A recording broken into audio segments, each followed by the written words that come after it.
Très chers amis, Bessiata d'Ishmaïa cette semaine, dans la paracha de Shemini, nous allons lire le verset suivant. Kizea davar ashatziva Hashem ta'asu, vayera kevod Hashem alechem. Le Ben Ishraï nous enseigne et nous dit que l'essentiel dans la avodat Hashem, c'est l'action. Quand la Torah nous ordonne des mitzvot, Kizea davar ashatziva Hashem ta'asu, l'essentiel, c'est l'accomplissement dans les actes. La Torah nous dit de mettre les tefilines, il faut mettre les tefilines. La Torah nous dit de manger kasher, il faut manger kasher. La Torah nous dit de respecter les lois de pureté familiale, il faut les respecter, etc., etc. Notre maître le Ben Ishraï nous raconte et nous dit, beaucoup de gens nous disent, nous sommes encore loin de la Torah et des mitzvot. Mais dans le cœur, on croit, on a la foi. Dans la tête, on sait que la Torah c'est la vérité. On ne pratique pas, on n'est pas pratiquant nous, mais on est croyant. Dans le cœur, on croit. Dans la tête aussi, on sait que Akadosh Baruch Hu et sa Torah sont vrais, mais on ne pratique pas. Nous dit le Ben Ishraï, il y a là une grave erreur. La croyance dans la pensée, la foi dans le cœur sont quelque chose de très très louable, mais seulement quand ils accompagnent l'action. S'il y a la foi, s'il y a la pensée, mais qu'il n'y a pas l'action, c'est presque insignifiant. Le Ben Ishraï raconte et dit, une femme, jeune mariée, a préparé à son khatan un bon plat. Le soir, quand le khatan rentre de sa journée de travail, il s'assoit à table pour commencer à manger le repas et sa femme lui apporte une belle assiette fumante avec un bon morceau de viande, avec du riz. Le mari commence à goûter. Il dit à sa femme, c'est fade.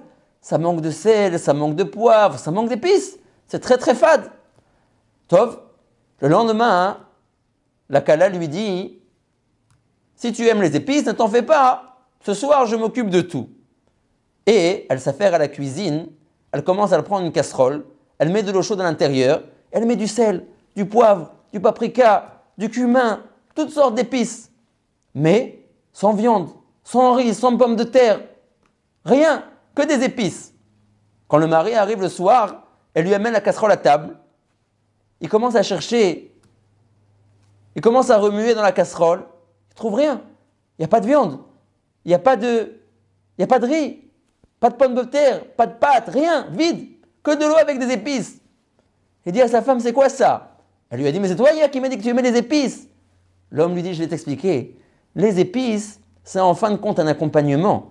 S'il y a un plat principal, s'il y a de la viande, s'il y a du riz, quelque chose, alors tu mets des épices, ça accompagne et c'est succulent. Mais amener que des épices, sans plat, ça rime absolument à rien. Nous dit le Ben Ishraï, dire moi je suis croyant, mais je ne suis pas pratiquant. Ça rime pratiquement à rien. La croyance est bonne, la croyance est très louable. Mais quand elle accompagne le maasé, l'acte, l'essentiel c'est l'accomplissement de la Torah. Pas simplement de croire et d'avoir la foi. Si on accomplit et qu'en plus de ça, on croit et on a la foi, c'est quelque chose de magnifique. Mais simplement, la croyance et la foi sans l'acte, ça rime pratiquement à rien. On ressemble à cette femme qui amène le soir à son mari un chaudron rempli d'épices sans plat à l'intérieur. Quand on dit que nous avons besoin d'une manière sine qua non de l'acte, ça ne veut pas dire que nous devons accomplir seulement. On doit aussi s'occuper que les autres accomplissent la Torah. On raconte que un jour, un jeune Avrech est venu devant le Chazon Ish et lui a dit que son papa venait de décéder. L'Avrech en question avait eu une idée. Il a dit au Chazon Ish, nous avons hérité de notre papa une certaine somme d'argent. Et nous avons pensé ouvrir les Lul Nishmato, un gmar d'argent pour les pauvres.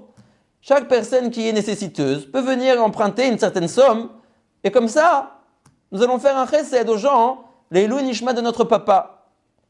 A demandé l'Avrech au Chazon Ish, est-ce que c'est une bonne idée, Rav, de faire un gmar pareil, les Lul Nishma de notre père?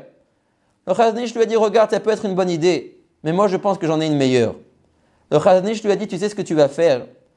Tu vas essayer de trouver un jeune garçon qui vient de commencer ses premiers pas dans le judaïsme, qui vient de commencer sa tchouva.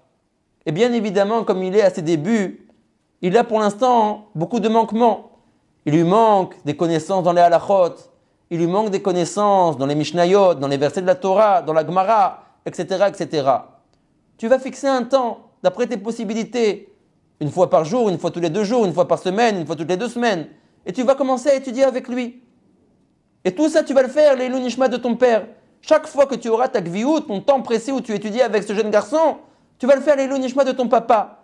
Tu vas commencer à lui apprendre la halachot, comment on met les tefilin, comment on met les tzitzit, comment on respecte le Shabbat. À un certain moment, il va vouloir se marier. Tu vas lui apprendre les lois de pureté familiale, etc., etc.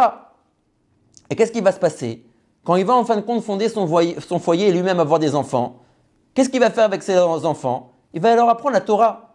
Quelle Torah? Les mêmes halachot, les mêmes mishnayot, les mêmes gemarot, les mêmes versets de la Torah que toi-même tu lui as appris. Et ces mêmes enfants, quand eux vont se marier et fonder des foyers, et eux-mêmes vont avoir des enfants, qu'est-ce qu'ils vont apprendre à leurs enfants? Ce que leur papa leur a appris. C'est-à-dire ce que toi tu lui as appris, etc., etc. Et jusqu'à la fin des temps, tout le sroud du limud à Torah et du kiyum mitzvot de toutes ces générations, ça sera les nishma de ton papa. On voit que le Chazon Ish, la vision des choses qu'il avait, c'est pas simplement de se soucier de l'autre d'une manière matérielle. Très souvent, on entend, on voit des gens qui sont dans le besoin d'une manière matérielle. Tout de suite, on met la main dans la poche, on sort de l'argent, que surtout l'autre ne manque de rien. Mais quand on voit notre frère qui est pauvre, mais pas pauvre d'une manière matérielle, Baruch Hashem, d'une manière matérielle, il a de quoi faire. Mais il est pauvre d'une manière spirituelle. Dans la spiritualité aussi, on peut être pauvre. Quelqu'un qui, le malheureux, il est à Maaretz. Il connaît presque rien en Torah. Il connaît presque rien en Torah. De la même manière qu'on a le cœur fendu, quand on voit quelqu'un qui est pauvre, en matérialité, en argent, en matérialité, la même chose quand on voit quelqu'un qui est pauvre en spiritualité, on doit avoir le cœur fendu. De même qu'on s'empresse à donner de l'argent à un pauvre matériel, la même chose on doit s'empresser de donner de sa Torah, de son temps, à quelqu'un qui est pauvre d'une manière spirituelle. On doit le bâtir, on doit le former, on doit le forger, on doit s'occuper de lui. De la même manière que personne, cela ne lui vient à l'idée d'abandonner un pauvre matériel, la même chose, Chas v'Shalom, que cela ne nous vienne jamais à l'idée d'oublier notre frère quand celui-ci est dans une pauvreté spirituelle. S'occuper de l'autre, prendre du temps pour l'autre, pour sa spiritualité, pour le faire grandir, ça aussi, ça s'appelle ce que le pasuk nous dit, Kizeh adavar hashatziva Hashem ta'asu. Accomplissez, mais pas seulement vous, à votre échelle personnelle. Faites également que les autres accomplissent ma Torah. Bezrat Hashem, que nous ayons le mérite de trouver les bonnes personnes, que nous puissions donner de notre temps, donner un petit peu de notre savoir en Torah aux autres, pour que Bezrat Hashem, il n'y ait jamais, jamais dans le monde une metziyut de pauvreté spirituelle. Kol Tuv ve Shabbat Shalom.